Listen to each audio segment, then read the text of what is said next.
First ఈ national Herald case అనేది ఏంటి నేషనల్ అసలు ఏంటి నేషనల్ హెరాల్డ్ కేసు, ఇది ఒకసారి మనం డిస్కస్ చేద్దాం. ఈ నేషనల్ హెరాల్డ్ అనేది ఒక పేపర్, ఇంగ్లీష్ పేపరు, ఒక వెబ్ పోర్టల్. ఈ రెండు పేపరు ప్లస్ వెబ్ పోర్టల్. ఇది 1938 ప్రాంతంలో అప్పుడు కాంగ్రెస్ పార్టీలో ఉన్నటువంటి నాయకులు ఎవరైతే ఉన్నారో జవహర్లాల్ నెహ్రూ కానీ లేకపోతే మిగతా స్వాతంత్ర సమరయోధులు కానీ వీళ్ళందరూ కలిసి ఒక నేషనల్ పర్సెప్షన్లో ఒక జాతీయ, అప్పుడు స్వతంత్ర ఉద్యమం జరుగుతున్నది కాబట్టి ఆ సందర్భంగా వాళ్ళు ఏం చేసారు, ఒక పేపర్ని, ఒక వెబ్ పోర్టల్ని స్టార్ట్ చేయడం జరిగింది. ఎప్పుడు 1938లో. ఎవరు ప్రారంభించారు? జవహర్లాల్ నెహ్రూ ప్లస్ ఇంకా కొంతమంది స్వాతంత్ర సమరయోధులు అందరూ కలిసేసి ఈ నేషనల్ హెరాల్డ్ అనేటువంటి పత్రికని స్థాపించారు. దానికి అది ఏ కంపెనీ మీద స్థాపించారు అంటే అసోసియేటెడ్ జర్నల్స్ లిమిటెడ్, ఏజేఎల్ అనేటువంటి సంస్థ పేరు మీద దీన్ని జరిగింది మిత్రులారా. దీన్ని ప్రారంభించి అప్పుడు కొన్ని రోజులు నడిపిరు. అప్పటి నుంచి దాదాపు 2008 దాకా దీన్ని నడుపుకుంటూ వస్తూనే ఉన్నారు. దాదాపు చాలా సంవత్సరాల పాటు ఈ పత్రిక నడుపుకుంటూ వచ్చారు.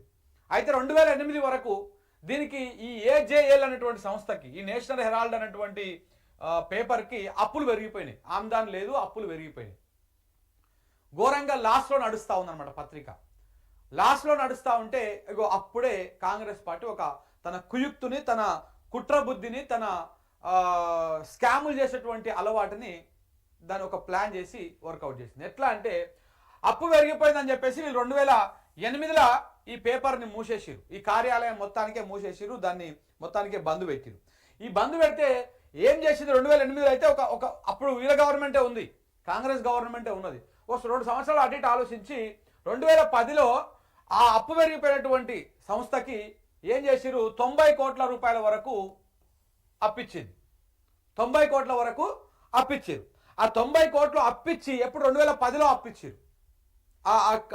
అప్పు తీరుస్తున్నాం అని చెప్పేసి ఆ 90 కోట్ల అప్పు ఆ నేషనల్ హెరాల్డ్ అనేటువంటి పత్రికకు ఏదైతే ఏజేఎల్ ఉందో, అసోసియేటెడ్ జర్నల్స్ లిమిటెడ్ ఏదైతే ఉందో, దానికి 90 కోట్ల రూపాయల అప్పుని కాంగ్రెస్ పార్టీ ఇచ్చింది. కాంగ్రెస్ పార్టీ ఇచ్చి మళ్ళా అదే 2010 నవంబర్లో ఒక సంస్థకు, యంగ్ ఇండియన్ అనేటువంటి ఒక సంస్థకి కేవలం 50 లక్షల రూపాయలకే, ఎంత 50 లక్షల రూపాయలకే ఈ అప్పును వసూలు చేసుకున్నటువంటి బాధ్యతని అప్పచెప్పారు. 90 కోట్ల రూపాయలు అప్పిచ్చింది ఆ నేషనల్ హెరాల్డ్ అనేటువంటి సంస్థకి. ఇచ్చేసి ఆ అప్పును వసూలు చేసుకున్నటువంటి బాధ్యత యంగ్ ఇండియన్ అనేటువంటి సంస్థకు కట్టబెట్టారు. ఎప్పుడు ఆ అప్పిచ్చినటువంటి కరెక్ట్గా ఒక 5-6 నెలల సమయం లోపల, 2010 నవంబర్ లోపల. దాని తర్వాత ఏమైంది, అసలు ఈ యంగ్ ఇండియన్ కంపెనీ ఎవరిది అంటే ఇందులో 90% షేర్లు సోనియా గాంధీ పేరు మీద, రాహుల్ గాంధీ పేరు మీద ఉన్నది. సోనియా గాంధీ పేరు మీద, రాహుల్ గాంధీ పేరు మీద ఉన్నది. మరి తప్పేముంది ఇలా శంకర్? వాళ్ళు అప్పిచ్చిర్రు, వసూలు చేసుకునేటువంటి బాధ్యత ఒక కంపెనీకి ఇచ్చిర్రు, యంగ్ ఇండియన్ అనేటువంటి కంపెనీకి ఇచ్చిర్రు. ఆ కంపెనీలో ఉంటే సోనియా గాంధీ, రాహుల్ గాంధీ పేర్లు ఉండవచ్చు, దాంట్లో తప్పేముంది, ఇందులో కేసే ఉంది అనేటువంటి వాళ్ళు కూడా చాలామంది ఉంటారు. అప్పిచ్చినోడు వసూలు చేసుకోవద్దా అనేటువంటి వాళ్ళు కూడా ఉంటారు. కానీ ఇక్కడే ఉంది అసలు కిటుకు. అసలు వీళ్ళు ఇచ్చిన అప్పెంత? 90 కోట్లు. ఈ మొత్తం నేషనల్ హెరాల్డ్ ఉన్నటువంటి ఆస్తులు కానీ, దాని వ్యవహారం కానీ, ఆ మొత్తం అదంతా దాదాపు 2000 కోట్ల రూపాయలు అన్నమాట. 2000 కోట్ల రూపాయలు అంటే ఈ సంస్థ మొత్తాన్నే వాళ్ళు స్వాధీనం చేసుకోవడానికి ప్రయత్నం చేస్తే, అందులో ఉన్నటువంటి ఆస్తులు అమ్ముకోవడానికి ప్రయత్నం చేశారు కాబట్టి ఈ కేసు అయింది. ఇదే విషయాన్ని 2012లో సుబ్రహ్మణ్య స్వామి, బీజేపీ నేత సుబ్రహ్మణ్య స్వామి కేసు వేసింది. కేసు వేస్తే ఆ కేసు అప్పటి నుంచి, అప్పుడు 2012లో వీళ్ళ గవర్నమెంట్ ఉంది కాబట్టి కొంత తొక్కిపట్టిరు. తర్వాత 2021 నుంచి దీని మీద బాగా సుదీర్ఘంగా చర్చ నడిచింది, సుదీర్ఘంగా విచారణ నడిచింది. సిబిఐ కూడా ఇందులో ఇంటర్ఫియర్ అయింది, దాంతోపాటు ఈడీ కూడా అయింది. ఇప్పుడు ఆ కేసు నడుస్తూ ఉంది. ఇది నేషనల్ హెరాల్డ్ కేసు. 2000 కోట్ల రూపాయలకు సంబంధించినటువంటి నేషనల్ హెరాల్డ్ పత్రిక ఆస్తులను వీళ్ళు అక్రమంగా దండుకున్నారు అనేటువంటి ఆరోపణలతో నడుస్తున్నటువంటి కేసు ఇది. వాస్తవానికి కూడా ఇందులో వీళ్ళు ఈ పత్రిక పెట్టింది ఓన్లీ జవహర్లాల్ నెహ్రూ ఒక్కడే కాదు, మిగతా స్వతంత్ర సమరయోధులు కూడా ఇందులో ఉన్నారన్నమాట భాగస్వాములుగా. సో ఇవన్నీ దృష్టిలో పెట్టుకొని ఈ కేసు కొనసాగుతూ ఉంది మిత్రులారా. అయితే ఇప్పుడు మరి ఇందులోకి రేవంత్ రెడ్డి ఎట్లా వచ్చిండు, ఏ రకంగా వచ్చిండు, ఎట్లొచ్చిండు. అయితే ఇప్పుడు ఈ 90 కోట్లు ఎక్కడి నుంచి వచ్చినాయి, ఏడుకెళ్ళి వచ్చినాయి, ఎట్టెట్టు వచ్చినాయి, ఇవన్నీ కూడా నడుస్తా ఉన్నది కేసు. 2021లో బాగా తీవ్రంగా దాని మీద చర్చ నడిచింది, విచారణ కూడా నడుస్తూ ఉన్నది.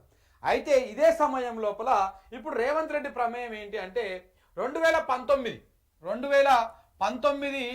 ఎంపీ ఎన్నికలప్పుడు, లోక్సభ ఎన్నికలప్పుడు ఇదే కాంగ్రెస్ పార్టీ రకరకాల రాష్ట్రాల నుంచి, కొన్ని రాష్ట్రాల నుంచి కొంతమంది నాయకులకు పదవులు ఆశ చూపి మీరు పార్టీకి ఫండ్ ఇస్తే ఇగో గిట్లా ఈ రకంగా మీకు పదవులు ఇస్తాము, ఇగో ఏఐసిసి ఆఫీస్లో కీలక పదవులు ఇస్తాము, లేకపోతే ఇంకా పలానా చోట్ల మీకు టికెట్లు ఇస్తాము, ఇట్లా ఇస్తామని చెప్పేసి కొంతమంది కాంగ్రెస్ నాయకులకు నమ్మబలికించి వాళ్ళ దగ్గర నుంచి లక్షలు కోట్ల రూపాయల డబ్బులని వసూలు చేశారు. అట్లా వసూలు చేసిన దాంట్లల్లా మన తెలంగాణ రాష్ట్రం నుంచి కాంగ్రెస్ పార్టీలో అప్పుడు కీలక పదవిలో ఉన్నటువంటి రేవంత్ రెడ్డి గారు కూడా ఉన్నారు అనేది ఇప్పుడు ఈడీ ఆరోపిస్తున్నటువంటి ఆరోపణలు. అయితే ఆ డబ్బులను ఎక్కడికి ఇచ్చిరు? మళ్ళా ఇదే యంగ్ ఇండియన్ అనేటువంటి సంస్థ ఏదైతే ఉన్నదో ఈ సంస్థకే ఆ డబ్బులని విరాళాల రూపంలో కొంతమంది కాంగ్రెస్ నాయకుల నుంచి, కొంతమంది బిజినెస్ మెన్ల నుంచి ఒత్తిళ్లు చేసి వసూలు చేసిరు అనమాట. ఆ వసూళ్ల కార్యక్రమం ఇప్పుడు దీని మీద ఆల్రెడీ ఇప్పుడు ఈడీ కేసు ఉన్నది, నేషనల్ హెరాల్డ్ కేసులో. దీని మీద విచారణ నడుస్తూ ఉన్నది. ఇదే సంస్థకు వీళ్ళు డబ్బులు మళ్లించారు 2019 ఆ ప్రాంతంలో.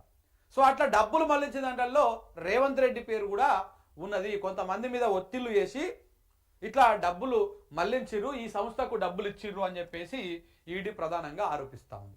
అయితే ఇప్పుడు ప్రస్తుతానికైతే రేవంత్ రెడ్డిని ఇందులో నిందితుడుగాను చేర్చలేదు, పేరు మాత్రం ప్రస్తావించారు, నిందితుడిగా చేర్చలేదు. మరి భవిష్యత్తులో ఇది ముందుకు పోతా ఉంటే ఆయన నిందితుడిగా, సాక్షిగాను, లేకపోతే ఏ రకంగా చేరుస్తారు అనేది మాత్రం ఇంకా చూడాల్సి ఉంది. ఫస్ట్ ఈ లిక్కర్ స్కామ్లో, ఢిల్లీ లిక్కర్ స్కామ్లో కూడా కవితను ఫస్ట్ నిందితురాలుగా ఏం చేర్చలేదు, తర్వాత ఆమెను అందులో నిందితురాలుగా చేర్చారు. ఫస్ట్ ఆమె పేరు మాత్రమే ప్రస్తావించింది ఈడీ. సో కాబట్టి ఆ ఈడీ, మోడీ ఇవన్నీ చాలా ప్రాపర్గా పద్ధతి ప్రకారం వస్తాయన్నమాట కొట్టడానికి రాజకీయంగా. సో కాబట్టి ఇప్పుడు రేవంత్ రెడ్డి పేరు మాత్రమే ప్రస్తావించారు ఇందులో, కానీ రేపు ఆయన నిందితుడిగా అందులో పొందుపరిచేటువంటి అవకాశాలు కూడా కనపడతా ఉన్నాయి. 2019లో చాలా చోట్ల నుంచి ఈ డబ్బులు విరాళాల రూపంలో ఈ యంగ్ ఇండియన్ అనేటువంటి కంపెనీకి డబ్బులు పోయినాయి.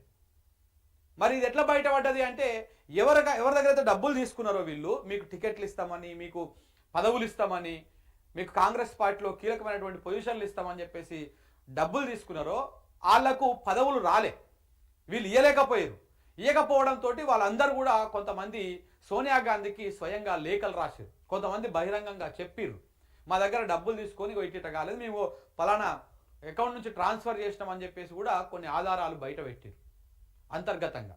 సో ఆ విషయాలను ఈడీ తన ఎంక్వైరీలో బయట పెట్టింది. ఇగో ఇట్లా ఈ రకంగా డబ్బులు పోయినాయి అని చెప్పేసి పెట్టింది. ఈ వ్యవహారంలో రేవంత్ రెడ్డి పేరు, పవన్ బన్సల్ పేరు ప్రధానంగా అందులో పొందుపరచడం జరిగింది. అయితే ఈ ఛార్జ్ షీట్ ఇంకా కోర్టు యాక్సెప్ట్ చేస్తుంది. రేపు ఈ విచారణ సందర్భంగా మరి ఈడీ ఏం వాదిస్తుంది, ఎట్టెట్ట ఉంటుంది, ఇప్పుడు ఈయనని అందులో విచారిస్తారా రేవంత్ రెడ్డి, ఏం చేస్తారనేది మాత్రం ఇంకా రానున్న రోజుల్లో రాజకీయాలను బట్టి డిసైడ్ అవుతుంది. ఇది ఒకవేళ రేవంత్ రెడ్డి బీజేపీతో ములాఖత్ అయిపోయి, రేవంత్ రెడ్డి బీజేపీతో మొత్తం మింగిల్ అయిపోయి నీకు అనుకూలంగా ఉన్నా, మరి నువ్వు కావాల్సిన అన్ని ఇస్తున్నా కదా, నీ అదానీలకు అంబానీలకు నువ్వేం కావాలంటే అది ఇస్తున్నా, మా కాంగ్రెస్ పార్టీని మొత్తం బొందబెట్టే కార్యక్రమాన్ని నేను పూర్తి స్థాయిలో పూనుకొని చేస్తా ఉన్నా తెలంగాణ రాష్ట్రంలో, అయినా నన్ను ఎందుకు ఇరికిస్తా ఉన్నారు ఇందులో అని చెప్పేసి కూడా ఆయన మరి మిలాఖత్ అయిపోయి మింగిల్ అయిపోతేనేమో కొంత ప్రాబ్లం ఉండదు, బయటకు వచ్చేస్తాడు.